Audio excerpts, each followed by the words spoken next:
Hi everyone, I'm Jennifer. I'm a senior at Chattahoochee High School and I've been playing Quiz Bowl for 4 years. I'm mainly a science player, but I also cover a bit of religion and social science. And right now we are currently ranked 14th by Google Ranks in the nation. Hi, I'm Andy. I played Quizzle for 6 years, mostly with Carnegie Vanguard High School here in Houston. And I played as a literature and history player. And at our best, we were ranked 14th by Geiger Ranks as well. So to begin, I'd like to talk about what QQBC is. So QQBC is a virtual Quiz Bowl summer camp, and it is run by current and recent high school graduates. So what this means is that we know what we're talking about because we are actively using this knowledge. So when we're doing things like preparing for upcoming national tournaments like HSNCT and PACE, or even actually applying it in previous tournaments that we've already been to, like one of our team members recently placed third at SSNCT. So we really do know what we're talking about because we are actively using it. Like I mentioned, it is also a virtual Quiz Bowl camp. And what we've done is we know that a lot of virtual experiences that were originally really in-person experiences that have simply been shoved into virtual format don't work out very well. I'm sure we've all experienced this with Zoom school. And so we've built this camp to be virtual from the ground up. So that means leveraging the benefits of our digital platform. So I know, for instance, once at Quiz Bowl Camp in person, when we were doing a crossword puzzle, it was like 10 of us crowded around this single laptop screen, and it was quite difficult to read the different clues. And well, with virtual, we can just fix that by screen sharing. And so these are little things, right? But there are a lot of these little benefits, whether it's screen sharing on different games, or if it's being able to draw out diagrams as we're explaining different topics in our classes.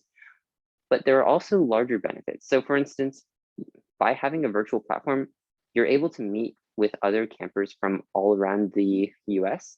So I know this can be very, very beneficial because it exposes you to the other amazing quiz bowlers who are also out there.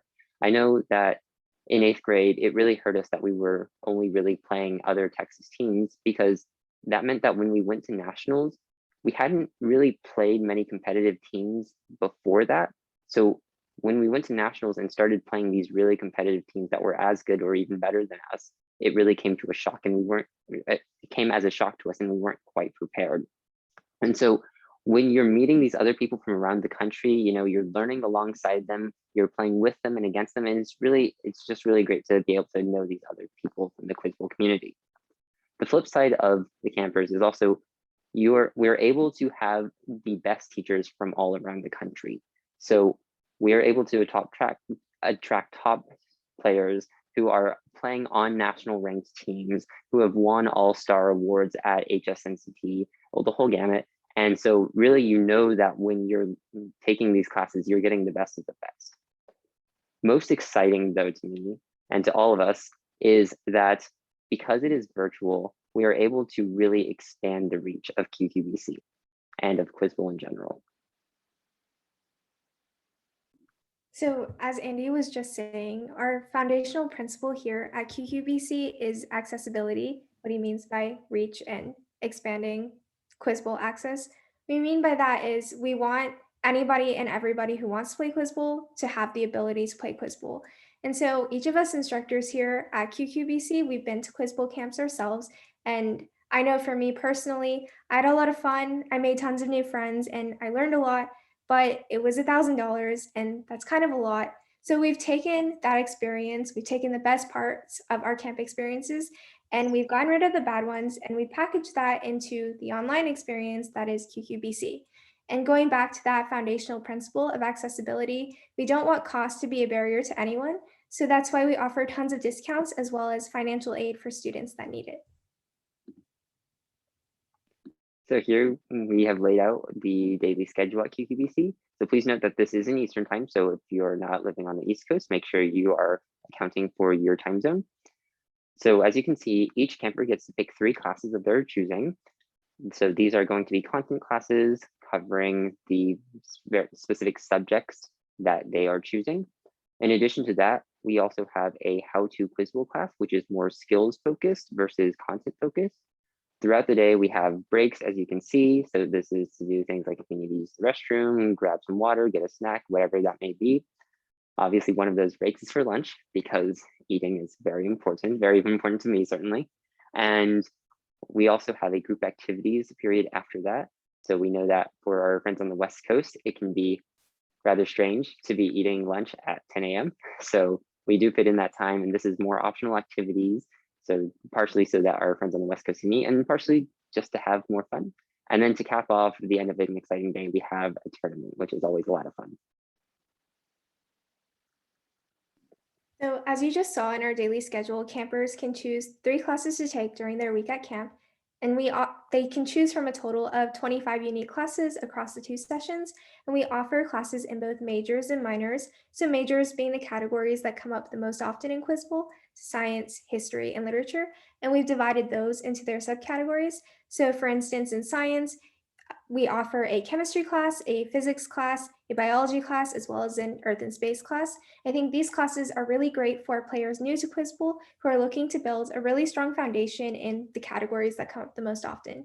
But at the same time, I think our camp is also super great for experienced players, and the fact that we offer tons of classes in minors being the subjects that don't come up as often. So, for example, geography, philosophy, music, mythology, art, and religion.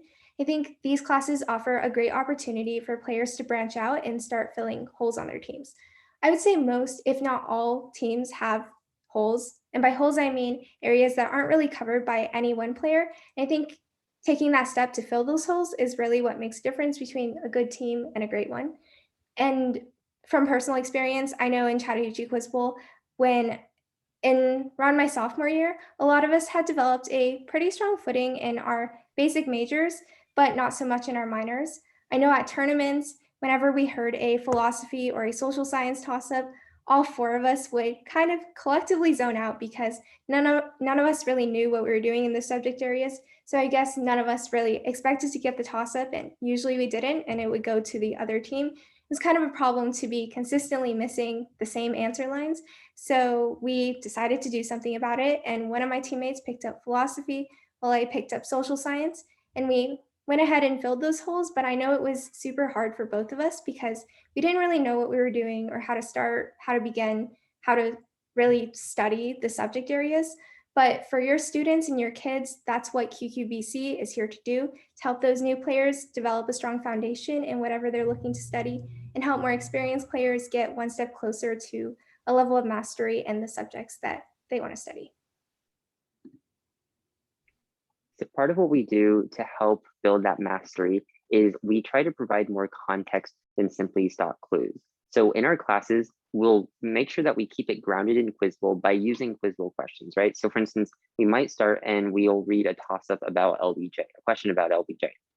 And as we're going through this toss-up, there will be a bunch of different clues that we might mention. So for instance, we might mention his civil rights accomplishments, or we might mention the Daisy ad that he ran against Barry Goldwater, or his domestic program, The Great Society. And a lot of different quiz bowlers would be able to hear these clues and buzz in and answer LBJ. And that's fine, right? This sort of word association does work at lower levels, but certainly we try to go deeper than that. So for instance, when we're discussing civil rights, beyond just saying, hey, when you hear civil rights, buzz in and say LBJ and you'll get points, we really explore the story behind that.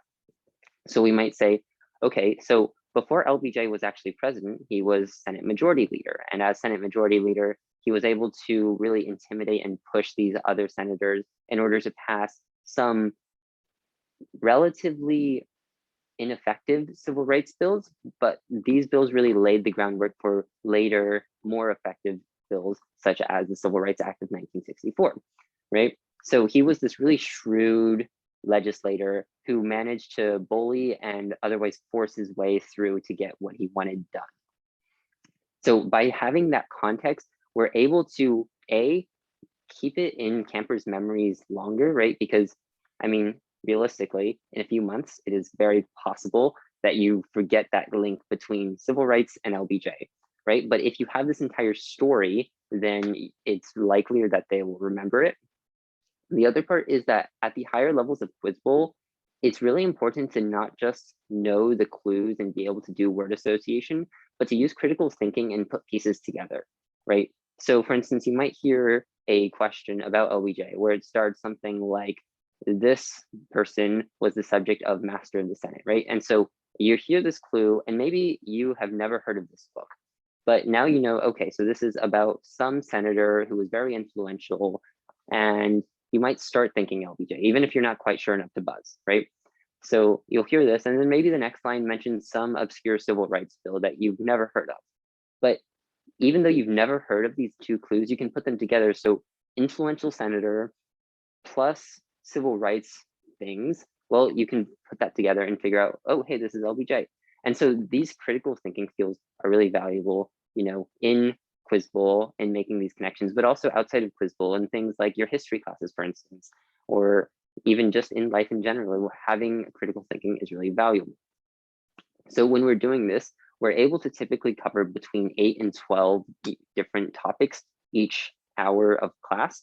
And so between the 5 hours of class per 5 hours over the week, we're able to cover around 50 different topics per class.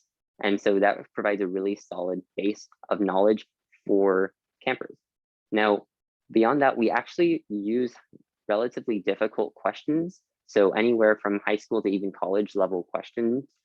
And what this does is that it allows them to have a deeper knowledge of this, so that, for instance, if they do hear a question about LBJ that is at a higher difficulty, they will still be able to get those questions, right? So this allows their knowledge to really scale. So for instance, I know I had some difficulty moving from middle school to high school Quiz Bowl because of that increase in difficulty. But by having this deeper knowledge, it really enables students to better scale their knowledge. In addition, when you're going back, if you're going back to middle school questions, for instance, you've learned these on high school and even college level difficulty. And so middle school is just going to feel that much easier because of it. And so we really do push to have our campers learn it as much as possible for all of these reasons. Yeah, our classes are great and learning is a lot of fun, but I think sometimes it can be a little tiring to have hours of information thrown at you on end. So that's why you saw in our daily schedule, we have that 2 hour break where we do fun group activities. So sometimes we like to fill this time with Quiz Bowl adjacent things like crossword puzzles, but a lot of the other times we try to make it a time for kids to have fun and relax and just take a break in the middle of the day, maybe make some new friends. So we'll do things like watch movies, play Scribblio or Among Us or code names. And it's just a nice break to have in the middle of the day. And aside from group activities, we also have daily tournaments.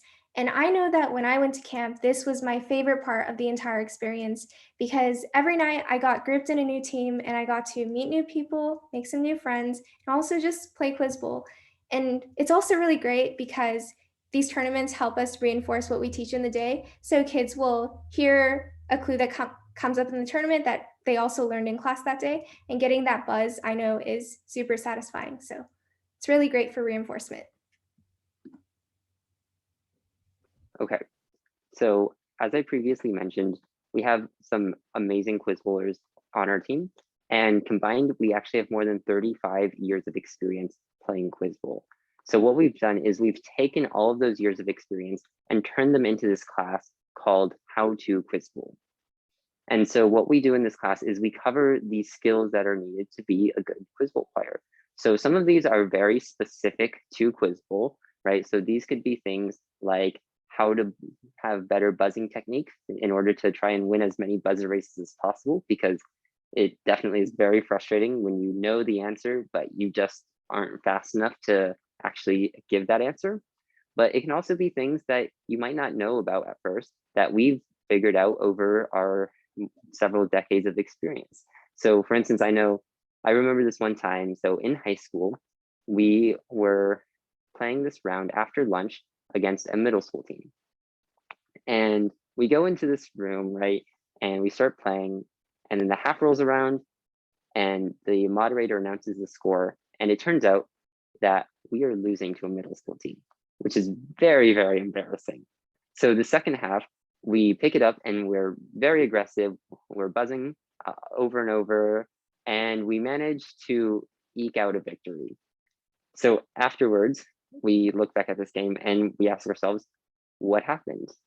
And as we're thinking about it, we come to the realization that, well, after lunch, we tend to do worse because we have lower energy. So we're not buzzing as much as we should. We're not thinking and making all of the connections that we need to. And really, we're just playing subpar. So we realized that, okay, maybe the things that we're eating, right? All of these carb heavy foods like pizzas are really making us tired after lunch. And so we decide, okay, we're going to switch to having some lighter meals, so sandwiches, for instance, and that really helped us pick up our afternoon performance. So little things like that that really help with Quizbowl that you wouldn't otherwise know. Yes. Aside from Quiz Bowl specific skills and those little Quiz Bowl ins and outs that you might not think of, but that we've gathered through our experience, is this class will also teach you skills applicable for the rest of life. So, for instance, communication. Like for me personally, I know when I first started playing, I was super shy and quiet and kind of just terrified of the buzzer. I remember at my first tournament, I actually did not hit the buzzer a single time. Maybe just because I was scared of letting my teammates down with the wrong answer, or because I was scared of being judged for not knowing something. But as time went on, and with a lot of encouragement from my teammates, I grew a lot more comfortable buzzing in and confident speaking out, especially as I started realizing that me not speaking up was causing our team to do worse than we could potentially do. Like I remember my freshman or sophomore year, there was this one tournament and there was a bonus, and one of my teammates said apoptosis, and I mumbled my answer necrosis. My captain turned over and looked at me and asked me if I had said anything. And I just said, no, never mind, because my other teammate sounded so much more confident. And we actually ended up getting it wrong because I didn't speak up. And so, what I'm trying to say is, we've taken experiences like that and we've compiled advice and we put that into this How to Quiz Bowl class. So, I'm using the example of communication here. We want to teach your kids how to be more confident speaking up, how to grow more comfortable buzzing in, knowing when to buzz in, and knowing how to collaborate with their teammates on bonuses. And even for the kids who are a little bit more shy, coming out of their shells and later on, even potentially becoming leaders on their teams. Like I know for me now, I run subject practice, I lead the freshmen. And when I first started, I was that scared freshman who didn't buzz at all. But aside from communication, we also teach other pretty valuable skills like organization and leadership, which are very important in making a good team run. So this class also covers how to manage club finances, how to create a good tournament schedule, how to organize practice so that it's effective and efficient, and even how to run a tournament or how to do a house right. You know, this year at my school, we did a house right. We wrote our own question set. We had a timeline for getting toss-ups done, getting editing done, play testing, and also licensing out the packets and running our tournament. We actually ran 3 tournaments throughout the entire year. So as you saw, we have 35 years of experience, and we want to pass that on to your students and your kids through this How to Quiz Bowl class and through this camp. And I think a pretty neat fact about our camp is the fact that we were rated a 4.8 out of 5 from our 2020 campers. And some testimonies we have include, after completing this camp, my knowledge was instantly deepened.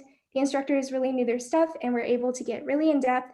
And my personal favorite, why the heck is this camp, which is half the price of most camps, better than all of them combined? Also, this year, the winning team of MSNCT, Churchill, a lot of their players actually went to QQBC in 2020, and we'd like to think that we had a small part in their success, but definitely kudos to them for working hard and going far and winning a national title. So if you do have any questions, please don't hesitate to reach out. You can see our email and our website, which has a lot of information. So that's all we have for you today. And thank you.